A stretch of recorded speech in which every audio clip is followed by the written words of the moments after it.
So what is Qabalah? We're going to look a bit more at what the organizational symbol means, the tree of life, in a moment. But when you first hear the word Qabalah, sometimes pronounced Qabalah, most people think about Madonna and the Qabalah that she does. This is a different system with the same symbol, some of the same words, and to be honest, I've not studied the K, I've studied the Q.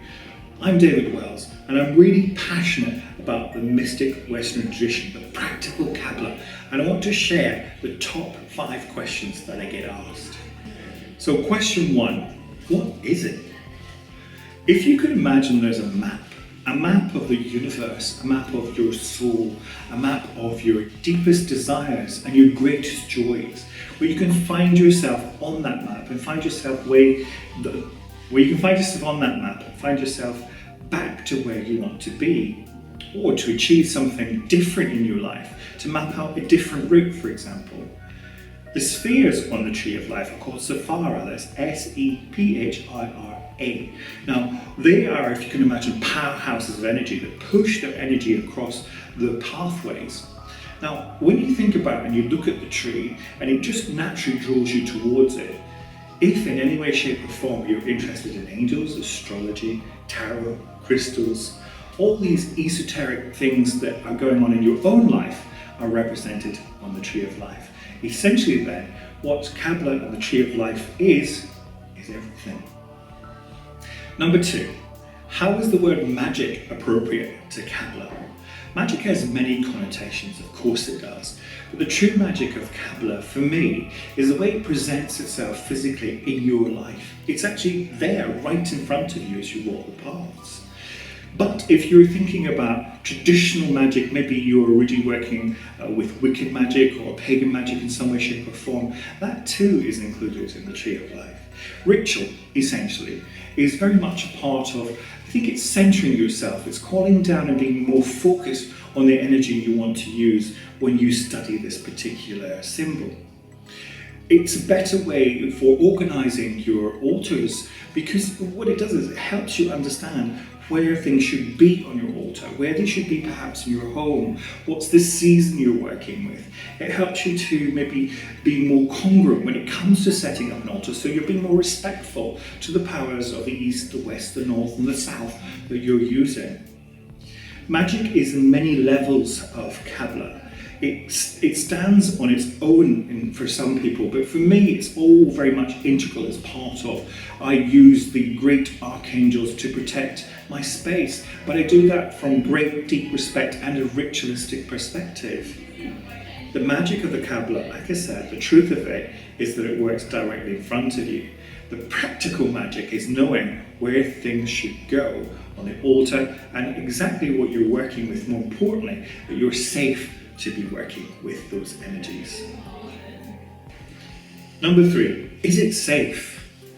In a world where we sometimes feel unprotected, we sometimes feel as if we're vulnerable, especially when it comes to magical practices, I think this has to be one of the safest ways in which to make sure your space is protected.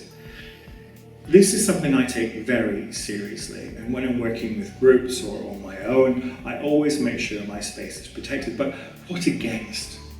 Traditionally, for me, it's about energy loss, about my own energy loss, but also it's about when you're working with archangels or you're working with masters or guides.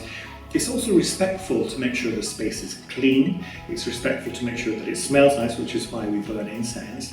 But it's also about keeping away energies that you don't want necessarily around you when you're working. The practices within Qabalah, if used properly, are extremely safe. But please remember, when you're working with these practices, there is a step ladder effect to them. So you go from this one to this one to this one. You don't go to that one because, hey, it sounds kind of funky and that sounds great, until you've done this one. The best way I can describe it is this: you never learn how to fly until you know how to land. Number 4, why should I bother? You know what? If you're asking that question, then you probably shouldn't bother. It should already be burning within you. It should already be, hang on, this sounds just what I'm looking for. It's almost in a way that Qabalah chooses you. when you see the symbol, if it gets you excited, even though you don't understand a single word of it, if it gets you excited, that's really important. This really appeals to the alchemist within you, the transformation process of who you are now and who you want to be. Your spiritual growth, your personal life, your love life, whatever you want to attain, that's what this is about. It's pure alchemy.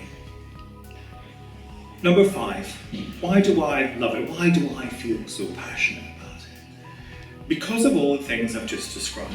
And I think the main thing for me is it helps me and has helped me understand my astrology on a deeper level, my tarot on a deeper level, my relationships with angelic forces on a deeper level. And really what it's done for me is it puts them into my everyday life. And I literally mean that. Every single day, in some way, shape or form, I work with the Tree of Life, or I see how it's reflecting something back to me. It pulls me back sometimes and says, whoa, David, hang on a minute, this isn't congruent with your soul, this isn't what you want to do, so what are you going to do about it? And then I can go back to the tree and reference where I am, so that I have an opportunity to change things the way I want to. And that's really key with the tree, is that by using the magic, by using the form of the Tree of Life, by using the energy and the entities around you, you affect the change. So if you want to take control of your own life through magic practices, then the Qabalah is for you. So that's my top 5 most asked questions on Qabalah. Now if you've enjoyed this video, please don't forget to like, to share and to subscribe. Thank you for watching my video. Have a great day. Come to Qabalah.